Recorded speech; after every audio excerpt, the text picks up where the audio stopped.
चलो बोलो कौन कौन से क्वेश्चन डाउट हैं इसमें। 52।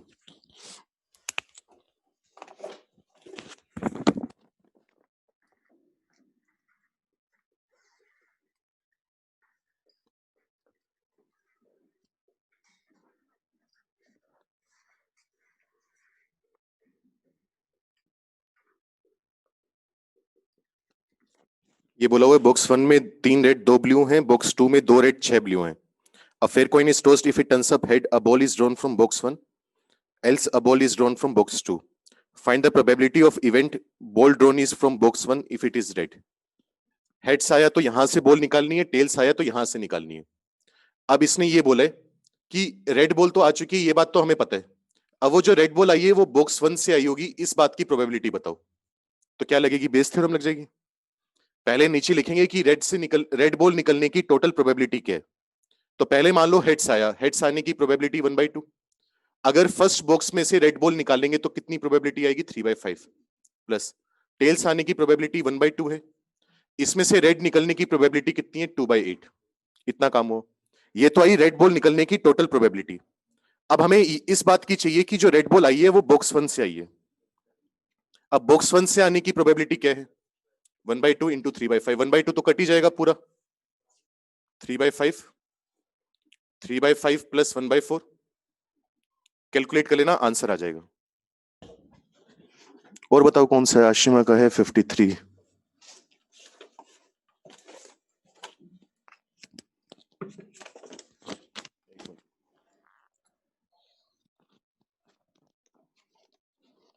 जो 53 बोला हुआ है इसमें बोला हुआ है कि एक मैपिंग हमने सिलेक्ट करी है, selected at random from all the mappings defined on the set A. Set ए यहां पर है, यहां पर भी ए सेट होगा। इसमें 3 एलिमेंट है, इसमें भी कितने एलिमेंट है? 3। Set A consisting of 3 distinct elements. The probability that the mapping selected is 1:1 is. Mapping 1:1 होनी चाहिए। अब मैपिंग का मतलब क्या होगा? एक तरह से फंक्शन बनाने हैं अपने को। तो टोटल कितने फंक्शन बनाए जा सकते हैं? 1 की इमेज के लिए कितने ऑप्शन है अपने पास? 3 ऑप्शन है। 2 की इमेज के लिए कितने ऑप्शन है? 3। 3 के लिए कितने ऑप्शन है? 3। ये तो टोटल फंक्शंस बन गए। हमें चाहिए 1:1। 1:1 का मतलब क्या होगा? इन 3 इमेज को 3 लोगों में बराबर बराबर बांटने। किसी एक को एक इमेज मिलेगी, यूनिक इमेज आनी चाहिए। 3 लोगों को 3 चीजों में बांटने के कितने तरीके हैं? फैक्टोरियल 3। 6/27 आंसर आ जाएगा 2/9। मतलब डी ऑप्शन करेक्ट होगा। और बताओ कौन सा डाउट है?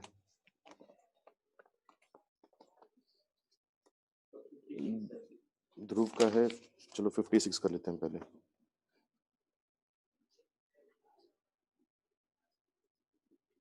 फिफ्टी सिक्स में हमें बोला गया A and B are 2 weak students in mathematics and their chances of solving a problem correctly are.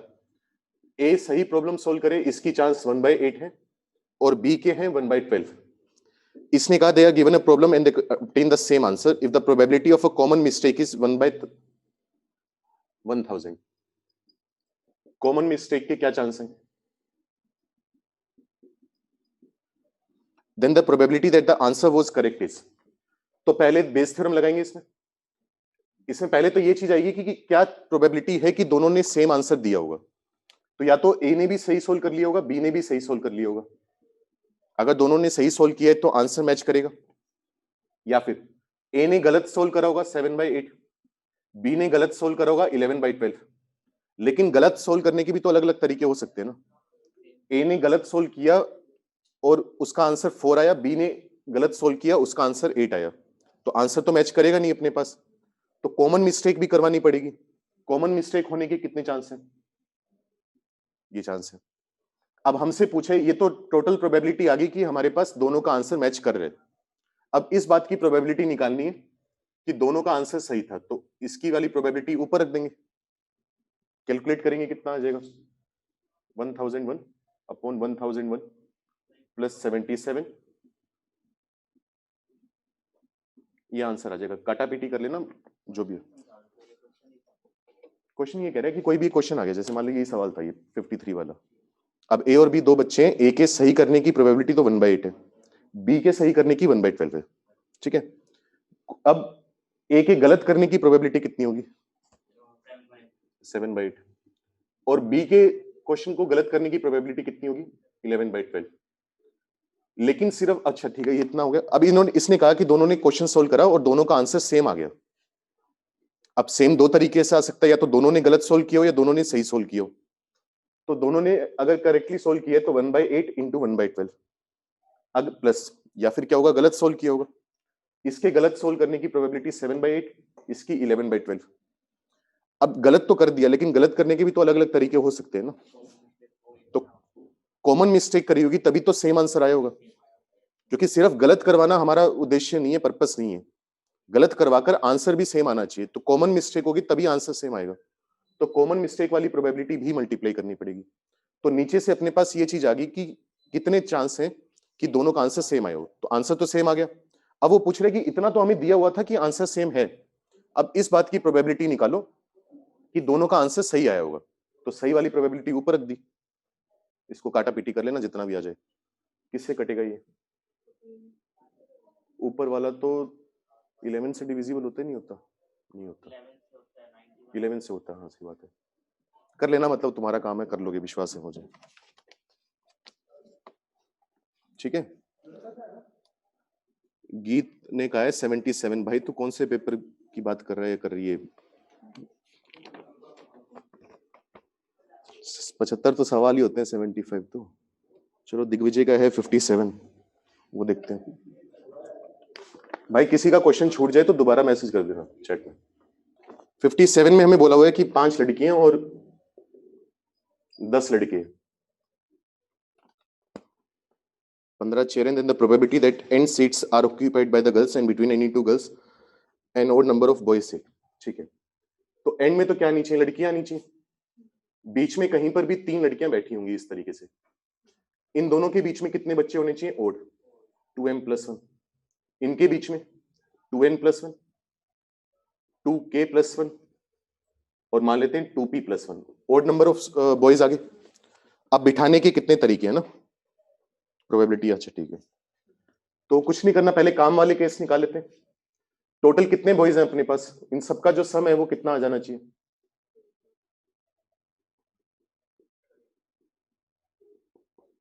इन सबका जो सम है वो 10 आ जाना चाहिए, जितने लड़के हैं। अगर सोल्व करेंगे तो m+n+k+p, इसकी वैल्यू आ जाएगी 3।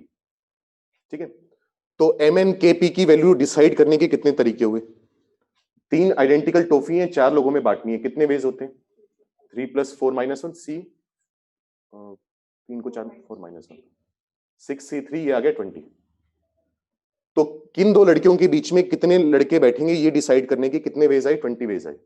अब प्रोबेबिलिटी निकाल लेते हैं बस। तो टोटल केस तो क्या होंगे? कैसे मर्जी बिठा दो, फर्क ही नहीं पड़ता। 15 लोग हैं, 15 लोगों को बिठाने के फैक्टोरियल 15 तरीके होंगे। अच्छा, जो हमें केस करवाना है उसके लिए क्या होगा? पहले लड़कियों को बिठा दें। 5 लड़कियों को बिठाने के फैक्टोरियल 5 तरीके होंगे। अब 2 लड़कियों के बीच में कितनी चेयर लगानी है, कितनी कुर्सियां लगानी है, ये बात डिसाइड करने के 20 वेज है। इससे ये डिसाइड हो गया कि मान लो इनके बीच में तो एक लड़का बैठ रहा है, इनके बीच में 3 लड़के बैठ रहे हैं, इनके बीच में भी 3, कितने बच गए? 3 आएगा क्या? 3 आएगा। तो ये डिसाइड होगा कि कितनी लड़कियों के बीच में कितनी चेयर लगानी है। तो टोटल कितनी चेयर्स लग चुकी हैं? 10। 10 चेयर पर 10 लोगों को बिठाने के कितने तरीके हैं? ये आंसर आ गया। कैलकुलेट कर लेना किसके साथ मैच कर रहे हैं। सीधा ही दिया हुआ है तो क्या आ जाएगा? ए ऑप्शन आ जाएगा। ठीक है, कोई दिक्कत किसी को? एक मिनट, किसने क्या बोला सर? क्वेश्चन में एनी 2 गर्ल्स बोला है तो ये जरूरी है वो कंसेक्यूटिव होंगी। हाँ कंसेक्यूटिव ही होनी पड़ेंगी, सबका तो सेट कर ही नहीं पाएंगे ना अपने। क्योंकि अगर मान लो इन दोनों के बीच में डिसाइड करें तो ओड प्लस ओड कितना हो जाएगा? इवन हो जाएगा। Total number of boys even आ जाएंगे। तो सबकी तो बात कर ही नहीं पाएंगे, पॉसिबल ही नहीं होगा वो तो। क्योंकि अगर मैंने इनके बीच में टोटल ओड बिठा दिए, जैसे मान लो G1 लड़की है, G2 है, G3, G4, G5, इनके बीच में X लड़के बैठे हैं, इनके बीच में Y। अगर मैं G1 G3 की बात करूं तो टोटल नंबर ऑफ बॉयज कितने? X+Y। अगर मैं इस नंबर को ओड सेट करूंगा, 2 नंबर का सम ओड कब आएगा? जब इनमें से एक इवन होगा, एक ओड होगा। तो फिर 2 लड़कियों के बीच में इवन नंबर ऑफ स्टूडेंट्स आ जाएंगे। तो वो हमें अपने आप मतलब निकालना पड़ेगा कि जरूरी है कि कंसेक्यूटिव लड़कियों के बीच में ही सेट करना, जितना काम हम कर पाएंगे। हाँ वो मैं समझ गया स्वयं तेरी बात की एनी टू गर्ल्स बोला, लेकिन वही है ना, मतलब इसका यही होगा कि दो कंसेक्यूटिव के बीच में ही बात कर रहे हैं, सबके बीच में तो सेट कर ही नहीं पाएंगे अपने, पॉसिबल ही नहीं है, फिर तो प्रोबेबिलिटी 0 आ जानी चाहिए। ठीक है, आशिमा का है 60। प्रोबेबिलिटी भाई देख, टोटल तो कुछ मर्जी बिठा दे, कैसे मर्जी, 15 फैक्टोरियल आ गया। ऊपर हमने क्या किया, पहले 5 लड़कियों को बिठा दिया, 5 लड़कियों को अरेंज करने के तरीके फैक्टोरियल 5। अच्छा, उसके बाद अब हमें ये भी डिसाइड करना है कि किन दो लड़कियों के बीच में कितनी चेयर रखनी है। वो चेयर रखने के कितने तरीके हैं, 20 तरीके हैं। जैसे मैंने 20 रखा, इसका मतलब उनमें से एक वे सिलेक्ट हो चुके चेयर्स रखने का, कोई भी एक वे। फॉर एग्जाम्पल की 1 3 3 3, तो चेयर्स रख दी अपनों ने। कितनी चेयर्स रखी हैं टोटल? 10 है। अब 10 चेयर पर 10 लोगों को बिठाने के कितने वेज आएंगे? तो वहां पर वो ग्रुपिंग वगैरह करने की जरूरत नहीं है। अगर तू सोच रहा हो कि ग्रुपिंग करेंगे कि पहले 10 में से एक बच्चा सिलेक्ट करेंगे जो यहाँ पर आएगा, फिर बाकी बच्चों में से 3 करेंगे, क्यों करना है? 10 चेयर तो लगी हुई है ना नंबर से। हाँ, शुरू में तो पता ही नहीं, वो तो एक पर्टिकुलर केस मान के फिर हुआ, तो हम तो डायरेक्ट बिठा देंगे कि 10 चेयर है। अब लड़कियों का फर्क नहीं पड़ता, उनको देखना बंद करेंगे कि लड़कों को बिठाने के कितने तरीके हैं। ठीक है, अब 60 जिसने पूछा था, हाँ ये ठीक। Sum of two quantity positive quantities is equal to 2n। दो पॉजिटिव क्वांटिटी है, इनका सम 2n है। The probability that the product is not less than 3/4 times their greatest product. Greatest product कब आता है? एम जीएम से तभी आता है जब दोनों नंबर बराबर हो। तो अगर मुझसे बोला जाए greatest value of x into y, कितना आएगा? n स्क्वायर आएगा जब दोनों को वैल्यू n दे दे। लेकिन हमें कंडीशन ये चाहिए कि इनका जो प्रोडक्ट है नॉट लेस देन 3/4 टाइम्स, उससे छोटा नहीं होना चाहिए, तो या तो बड़ा होना चाहिए बराबर होना चाहिए। 3/4 टाइम्स दे ग्रेटेस्ट प्रोडक्ट यानी n स्क्वायर। तो इन दो कंडीशन के तहत काम करना होगा। कौन सी कंडीशन प्रोबेबिलिटी लगेगी? ज्योमेट्रिकल। ज्योमेट्रिकल प्रोबेबिलिटी होगी, क्योंकि इसने कहीं पर भी ये नहीं बोला कि इंटीजर्स हैं। एक्स और वाई पॉजिटिव क्वांटिटीज हैं, रैशनल इरेशनल कुछ भी हो सकते हैं। तो ये हमारे पास सैंपल स्पेस का काम करेगा और ये रिक्वायर्ड एरिया का काम करेगा।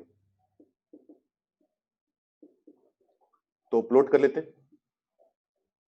x इंटू वाई अगर कांस्टेंट हो तो हमें पता है हाइपरबोला बनता है इस तरीके से, सही है।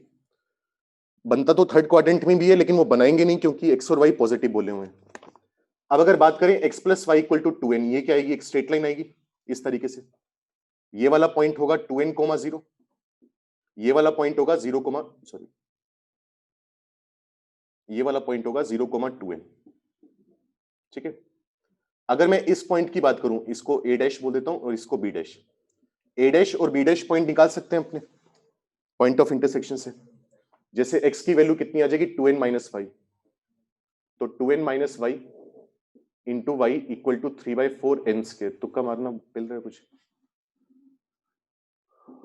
y की वैल्यू n तो नहीं होगी, n/2 चेक करना, चेक सेटिस्फाई करिए ना। n/2 क्वाड्रेटिक है, बेसिकली क्वाड्रेटिक सोल्व करनी है। एक तो n/2 आ जाएगी, दूसरी कितनी आ जाएगी?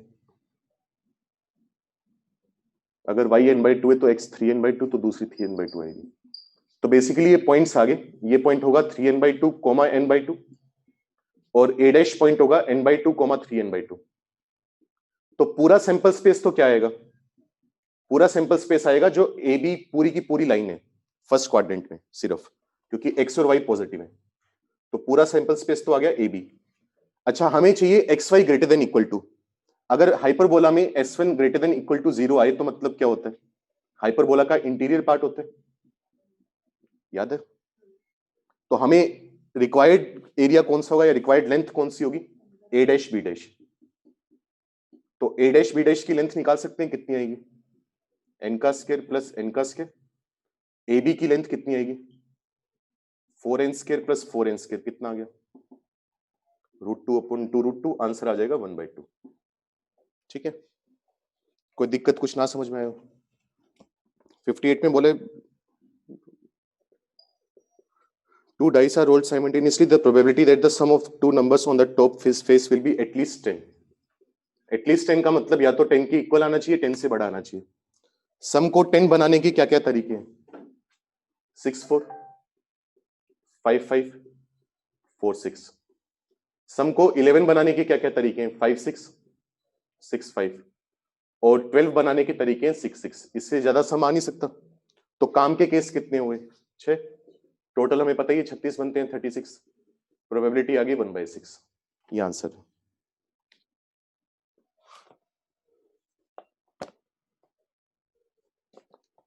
एरिया से क्यों नहीं कर सकते? क्योंकि एरिया का मतलब ये ना x plus y equal to 2n से कौन से पॉइंट मिलेंगे? सिर्फ जो लाइन पर मिल रहे हैं वही तो पॉइंट मिलेंगे ना। ऐसा तो है नहीं कि हमें ये वाला पॉइंट भी मिल जाएगा। वो तो तब आता जब ट्राइंगल का अंदर वाला पार्ट मिलता। तो जब हम कह रहे हैं कि x plus y equal to 2n, तो सिर्फ लाइन वाला पार्ट मिल रहा है। तो सैंपल स्पेस में सिर्फ ये वाला पार्ट काउंट होगा। जो सैंपल स्पेस होगा उसमें सिर्फ वो वाले पॉइंट्स काउंट होंगे जो लाइन के ऊपर लाई कर रहे हैं। हाँ, वो तुम्हारी बात ठीक होगी कि अगर मैं बात करूं एक्स वाई लेस देन या जो भी है, इसमें एरिया की बात करूं तो इसमें पूरा का पूरा एरिया आएगा। हाइपरबोला का पूरा इंटीरियर पार्ट होगा, ये होगा। लेकिन रिक्वायर्ड जो केसेस हैं उनमें भी तो मैं वही केस लूंगा ना जो सैंपल स्पेस में आ रहे होंगे। इस वाले पॉइंट को लेकर करूंगा क्या मैं? ये वाला पॉइंट ठीक है, इस कंडीशन को सेटिस्फाई कर रहे हैं, लेकिन सैंपल स्पेस में नहीं है, लाइन पर लाई नहीं कर रहा, तो एरिया का कोई मतलब ही नहीं रहेगा। लेंथ से ही काम करना पड़ेगा अपने को।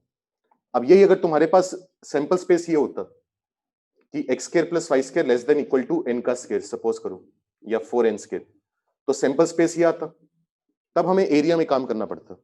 तो सैंपल स्पेस को देखकर फिर आगे बढ़ेंगे। ठीक है, आशिमा 55, ये तो वही है, ये मैंने दिया था तुम्हें।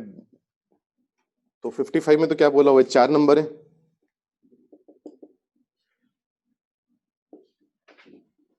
जब भी 4 नंबर को मल्टीप्लाई करते हैं तो उनकी यूनिट डिजिट कौन डिसाइड करता है? यूनिट डिजिट ही डिसाइड करती है। हमें प्रोडक्ट की जो यूनिट डिजिट है वो या तो चाहिए 1 3 7 या 9। तो 1 3 7 9 तभी आ सकती है जब चारों यूनिट डिजिट यही हो। अगर गलती से भी कोई भी एक इवन डिजिट आ गई 0 2 4 6 8, तुमने किसी भी एक नंबर की यूनिट डिजिट इवन फिक्स कर दी, तो साथ के साथ नंबर क्या हो जाएगा? इवन हो जाएगा। तो यूनिट डिजिट ये नहीं मिल पाएगी। अगर तुमने यूनिट डिजिट किसी की भी 5 फिक्स कर दी, तो क्या होगा? 5 से डिविजिबल नंबर आएगा, तो आखिरी में या तो 0 आएगा या 5 आएगा, ये नहीं आ पाएगा।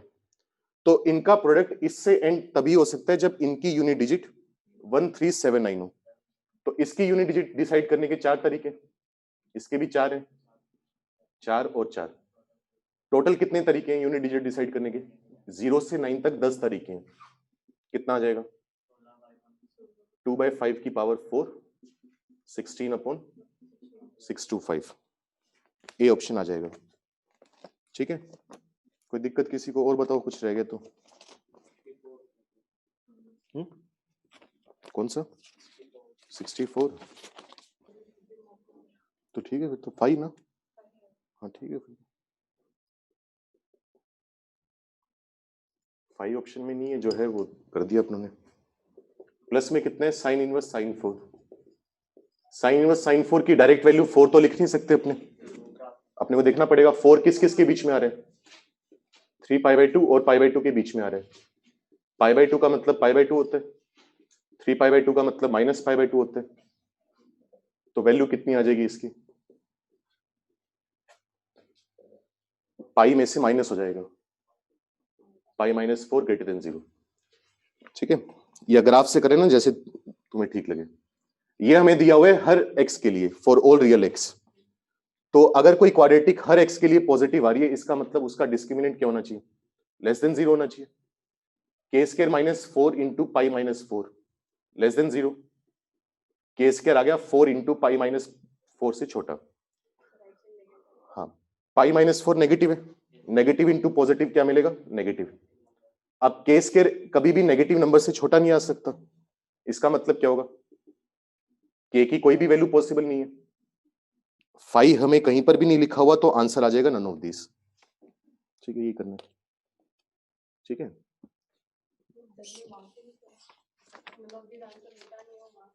नहीं ऐसा नहीं होता। क्यों नहीं होता नन ऑफ दिस? दिया किस लिए? ऐसा कुछ नहीं है।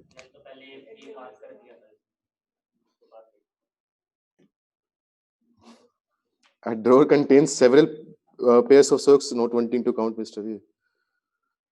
Miss X not wanting to give a replied where each stroke has exactly one matching probability that two strokes drawn from the draw from 1/5 experience.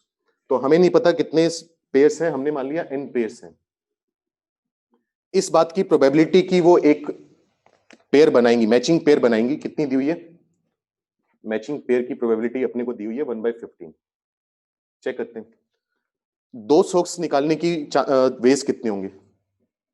अगर n पेयर्स हैं तो टोटल कितनी सोक्स होंगी? 2n होंगी. हम 2n में से कोई भी दो सोक्स सिलेक्ट कर लेते हैं 2nC2. हमें फर्क नहीं पड़ता कि पेयर बन रहा है नहीं बन रहा, भाड़ में गया वो चीज. अब ऊपर किस चीज के चांस आएंगे, किस चीज के केसेस आएंगे कि पेयर बन जाए? अब पेयर बनने का तरीका क्या होगा? कितने पेयर हैं अपने पास? n. हम क्या करते हैं, n में से कोई भी एक पेयर सिलेक्ट कर लेते हैं, nC1. अब पेयर सिलेक्ट हो गया तो दोनों सोक्स उसी की उठाएंगे. जैसे मान लो रेड वाला पेयर सिलेक्ट हो गया तो पहली सोक भी रेड आएगी, दूसरी सोक भी क्या आएगी? रेड आएगी. तो ये प्रोबेबिलिटी आई 1/15. nC1 कितना होता है? n. 2nC2 कितना होगा?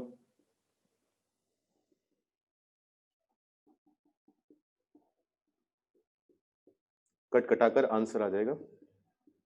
n की वैल्यू 15 और 8. ठीक है. क्या पूछोगे? नंबर ऑफ सोक्स पूछे, नंबर ऑफ पेयर्स पूछे? पेयर्स पूछे तो 8 आ जाएगा, सोक्स पूछता तो 16 आ जाता. ठीक है. कोई दिक्कत किसी को?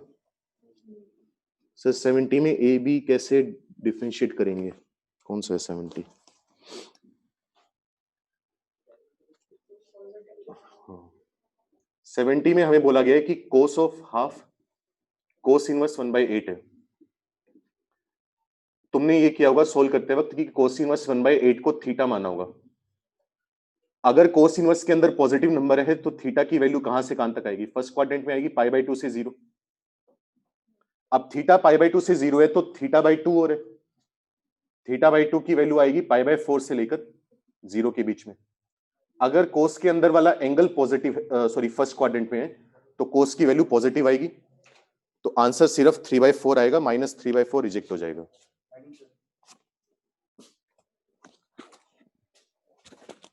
एक मिनट रुको, ये नोट कर लो जो भी है, दोबारा सोच लो लाइफ चॉइसेस के बारे में.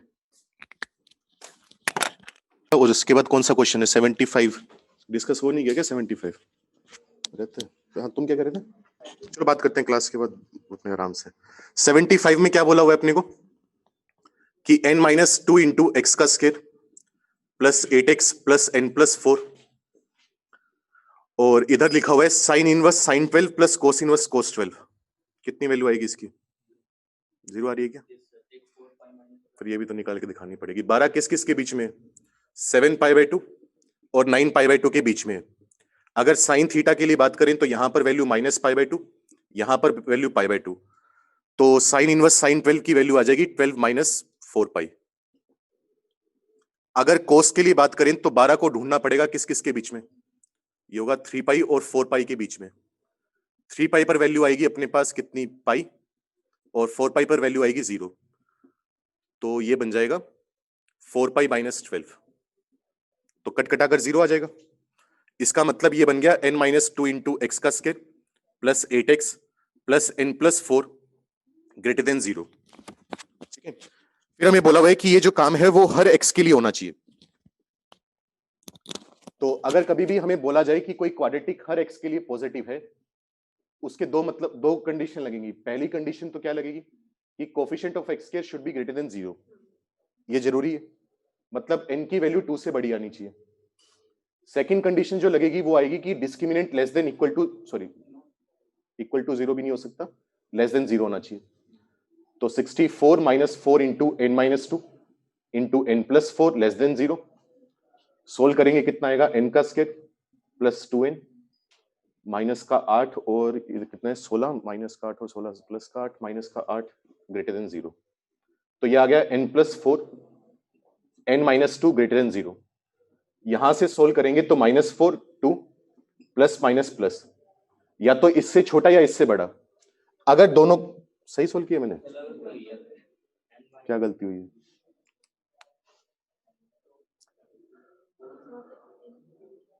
n² प्लस 2n माइनस का 8 प्लस का 8, ये 24 आएगा.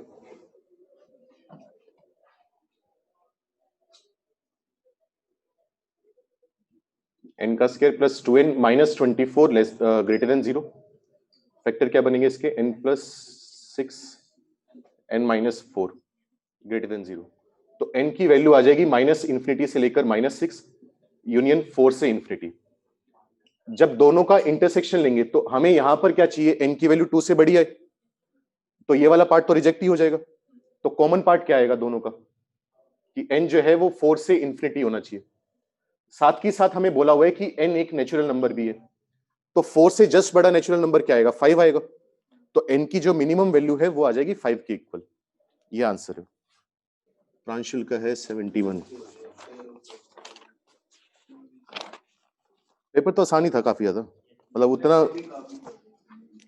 बुकलेट का तो ये है, देख भाई, सही बात तो ये है, बुकलेट सब लोगों ने चुरा चुरा के इधर उधर से बुकलेट बना रखी है। तो बुकलेट में क्वेश्चन बंसल के भी हैं, एलन के भी हैं, एलन के उठाओगे उसमें बंसल के भी हैं, बंसल के उठाओगे उसमें एलन के भी हैं। एक दूसरे से चुरा चुरा के शुरू में किसी टाइम पर बंसल ने मेहनत करके बनाई थी अच्छी बुकलेट वगैरह, उसी की चुरा रखी है सबने। तो वो तो क्वेश्चन तो मिल ही जाते हैं कहीं ना कहीं। तो a positive integer that rates the same backwards and forwards is called a palindrome, पता है अपने को। A number greater than 10 and less than 10 raised to the power 6 is chosen at random if it is known that it is a 5-digit number and the probability that it's, ठीक है।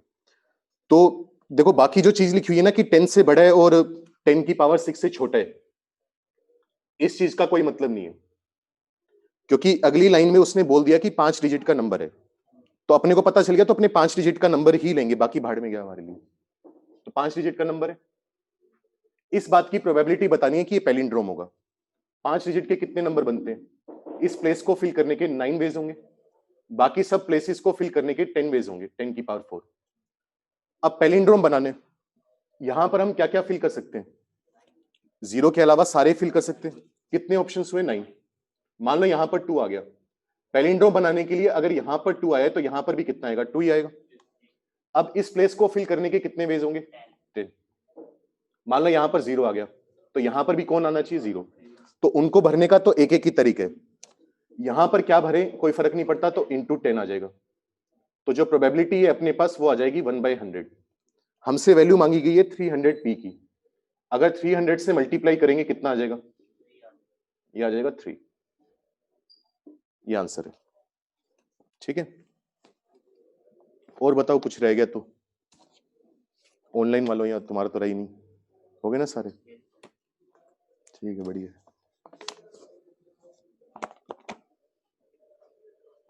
Determinant matrix की start कर दिया booklet? Start भी नहीं कर, notes पढ़े हैं कल, सही है। वो याद करना, उसमें तो वो क्या होता है, ऑर्थोगोनल क्या होता है, सिमेट्रिक, स्क्यू सिमेट्रिक और वो सारा कुछ। डाउट हो गया ना? एक काम करो, एक क्वेश्चन लिख लो, वैसे ही फिर 15 मिनट टाइम पास कर लो। हो सकता है कभी पेपर वगैरह में आ भी गया हो, आ गया हो तो बता देना। फाइंड द नंबर ऑफ, ना तो प्रोबेबिलिटी का ना उसका, वैसे ही रैंडम क्वेश्चन जो याद आए। Find the number of natural solutions of the equation 1/x plus 1/y equal to 1 by, कितना लोगे?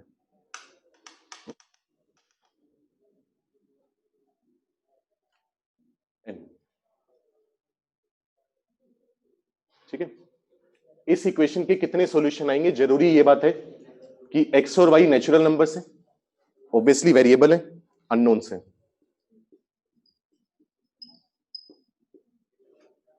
जो स्मॉल n लिखा हुआ है वो भी एक नेचुरल नंबर ही है, लेकिन वो कांस्टेंट है, वो गिवन है। जैसे क्वेश्चन नॉर्मली ये बोलता है कि n की जगह 6 डाल दिया या 10 डाल दिया या 500 डाल दिया या 1000 डाल दिया, करा हुआ है?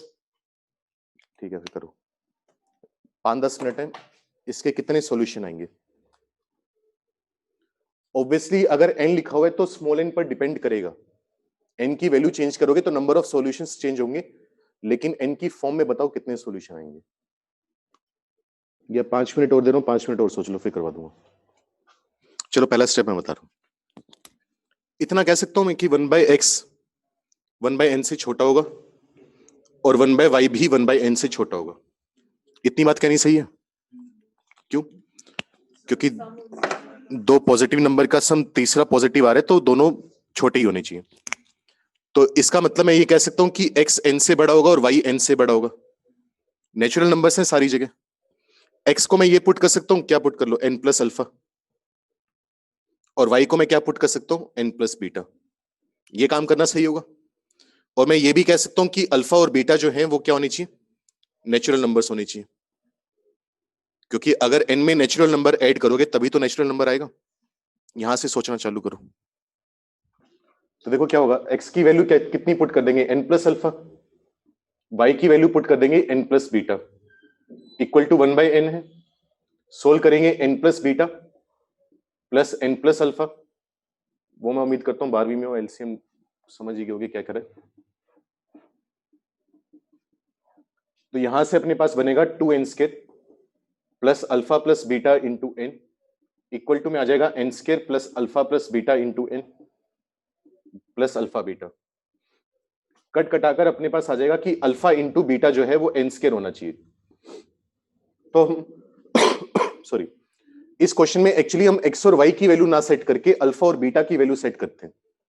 अब दो नंबर का मल्टीप्लाई n स्क्वायर आ रहा है, तो अल्फा बीटा के कितने पेयर बनेंगे, जितने n स्क्वायर के डिवाइजर्स होंगे, number of divisors of n square. क्योंकि होगा क्या, अगर तुमने अल्फा को वैल्यू 1 दी तो बीटा की वैल्यू ऑटोमेटिकली कितनी हो जाएगी, n स्क्वायर। ऐसी आखिरी में जाकर तुमने अल्फा की वैल्यू दी n स्क्वायर, तो बीटा की वैल्यू अपने आप 1 हो जाएगी। बीच में जितने डिवाइजर लोगे, अल्फा की जो वैल्यू सेट करोगे उसके अकॉर्डिंग बीटा की वैल्यू सेट हो जाएगी। जैसे एक एग्जांपल करके देखते हैं। मान लो मैं कहूं कि 1/x प्लस 1/y जो है वो अपने पास 1/6 के बराबर है, तो मैं x को क्या रखूंगा, 6 प्लस अल्फा, y को क्या रखूंगा, 6 प्लस बीटा। सोल्व करके हमें पता है क्या आने वाला है कि alpha into beta equal to 36। अब क्या क्या पॉसिबिलिटी है, पहली पॉसिबिलिटी तो ये है कि मैं अल्फा को 1 रखूं और बीटा को रखूं 36, दोनों का मल्टीप्लाई 36 आ जाएगा। अब चेक करो, अल्फा 1 है तो x कितना होगा, 6 प्लस 1 7, और अगर बीटा 36 है तो 36 प्लस 6 42। चेक करो अपने आप सम 1/6 आ जाएगा। अरे ऐसी मान लो मैंने अल्फा की वैल्यू 2 पुट करी तो बीटा ऑटोमेटिकली कितना आ जाएगा, 18 आ जाएगा। अच्छा x की वैल्यू कितनी होगी, 6 प्लस 2 8 होगी, और बीटा y की वैल्यू होगी 6 प्लस 18 यानी 1/26। चेक कर लो ये भी कितना आएगा, 1/6 ही आएगा, अपने आप आ जाएगा। अगर मेरी कैलकुलेशन ठीक है, नहीं है जो कि 1/24 आएगा यहाँ पर। तो अल्फा की वैल्यू अब जैसे मैं यहां पर 5 फिक्स कर पाऊंगा, नहीं कर पाऊंगा, क्योंकि अगर अल्फा 5 हो गया तो बीटा नॉन इंटीजर आ जाएगा। तो अल्फा की सिर्फ वही वैल्यू आ सकती है जो 36 के डिवाइजर है। तो कितने डिवाइजर होंगे निकालना जानते हैं अपने, 36 कितना होता है, 2 का स्क्वायर 3 का स्क्वायर, कितने डिवाइजर आएंगे, 2 प्लस 1 इंटू 2 प्लस 1 यानी कितना आ गया, 9। तो जितने n स्क्वायर के डिवाइजर हैं उतने ही अपने पास सॉल्यूशन आएंगे। अब ये वाला तो आसान ही है, अगर p हमारे पास प्राइम नंबर है तो अल्फा इंटू बीटा कितना आ जाएगा, p स्क्वायर आ जाएगा। p स्क्वायर के कौन कौन से डिवाइजर हैं, तो इसमें हमेशा नंबर ऑफ सॉल्यूशन 3 आएंगे। ठीक है, हो गया, क्लास भी खत्म होगी।